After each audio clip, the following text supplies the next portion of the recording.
No último vídeo discutimos algumas das tecnologias por trás dos trens maglev, trens flutuantes que podem viajar a velocidades impressionantes. Nesse vídeo iremos falar um pouco mais sobre onde serão aplicados e a viabilidade econômica e construtiva desses trens. Com o uso de blindagem, a intensidade de campo é reduzida para apenas 0,5 ms, quase equivalente ao campo magnético da Terra. É claro que perto dos ímãs a intensidade de campo é inevitavelmente alta, e isso nos impede de usar certos materiais nessas áreas. As trilhas, por exemplo, precisam ser construídas com aço de baixo magnetismo ou compósitos reforçados com fibras. Mas como um trem em levitação se propulsiona se não está tocando o chão? Para trilhas convencionais, essa resposta vem aplicando um torque às rodas que empurram contra o solo. As rodas são, na verdade, um intermediário no desenvolvimento de torque. Muitos trens usam motores elétricos para girar suas rodas. Os motores elétricos usam força eletromagnética para girar um eixo. E se pudéssemos pegar o mesmo motor e desenrolá-lo, isso é chamado de motor linear, onde bobinas alternadas atraem e repelem o trem com precisão. Para frear os trens, podemos usar um sistema ao contrário. Isso se chama frenagem regenerativa. Como os sistemas eletrodinâmicos não funcionam em baixa velocidade, eles também têm freios para suas rodas. Os trens também possuem um freio de ar que pode reduzir a velocidade do trem de maneira muito eficaz em altas velocidades. Existe outro desafio lidar com trens sem contato. Como eles obtêm eletricidade, por exemplo?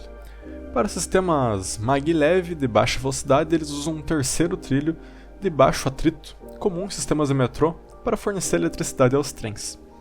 Já na linha japonesa, ele está programado para ser o primeiro trem maglev de alta velocidade de longa distância, e em sua primeira fase, cobrindo cerca de 285 km, conectará Tóquio e Nagoya, e está prevista para ser inaugurada em 2027.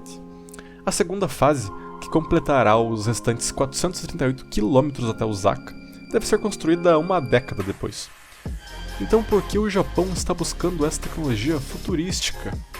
Bom, o Japão há muito tempo está na vanguarda da tecnologia ferroviária.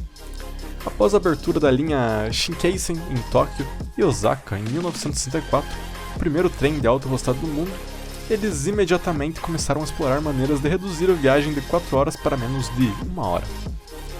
A partir da década de 1970, a Japan Airways e a Estação Central de Trem do Japão construíram uma pista de testes de 7 km em Miyazaki. Eles começaram com protótipos de trens capazes de atingir velocidades de 60 km por hora ainda em 1972, e até 1995 haviam desenvolvido trens capazes de atingir até 411 km por hora. Conforme a pista de testes de Miyazaki ficou muito curta, a pista de testes de Yamanashi começou a ser construída em 1990. Esta pista de teste de 20 km estava convenientemente localizada entre as cidades de Tóquio e Nagoya. Ao longo da Rota do Futuro, nova linha maglev, aqui eles transformaram o design de um protótipo em um trem totalmente funcional capaz de transportar 700 passageiros em 12 carros à velocidade de 500 km por hora. No entanto, os trens maglev de alta velocidade são mais do que apenas um experimento científico. Os maglev são entre 10 a 50 vezes mais caros do que trens de alta velocidade. O altamente bem-sucedido trem de alta velocidade francês, o TGV, construído nas décadas ainda de 80 e 90, custou 2 milhões de dólares por quilômetro. A primeira fase da linha japonesa está programada para custar 770 milhões de dólares por quilômetro.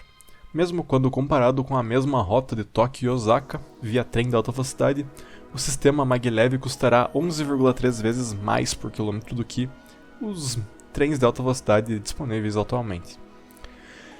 Isso é um preço alto a pagar para reduzir o tempo de viagem em 1 hora. Bom, a linha de Tóquio a Nagoya está seguindo um caminho mais direto, através do terreno montanhoso. Um impressionante 86% da pista está subterrânea. A escavação de mais de 200 km aumenta significativamente ainda os custos. Curiosamente, isso também leva a despesas operacionais mais altas. Quando o trem viaja ao ar livre às velocidades de 500 km por hora, o ar sem obstruções simplesmente se move ao lado. No entanto, quando viaja por um túnel, o ar não tem uma rota de fuga, o que cria ainda um arrasto adicional no trem que por sua vez aumenta a força necessária para impulsionar o trem para frente. O consumo de energia da nova linha será 30% maior em comparação com a linha existente de Tóquio a Osaka, mas isso ainda é muito melhor do que voar. Por enquanto, não vejo a tecnologia maglev sendo usada além de alguns projetos especiais como esse. O aumento radical nos custos simplesmente não justifica os aumentos da velocidade máxima em relação ao trem de alta velocidade. E isso está além da imaginação para países como os Estados Unidos, por exemplo.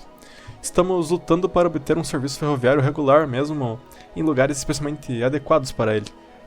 No Brasil, o cenário é ainda muito pior, onde apenas ferrovias, trens e metrôs comuns ainda são difíceis de encontrar em muitos estados do Brasil.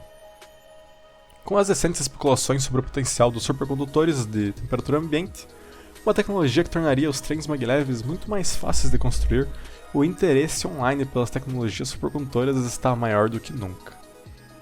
Então, e você? O que achou do trem flutuante?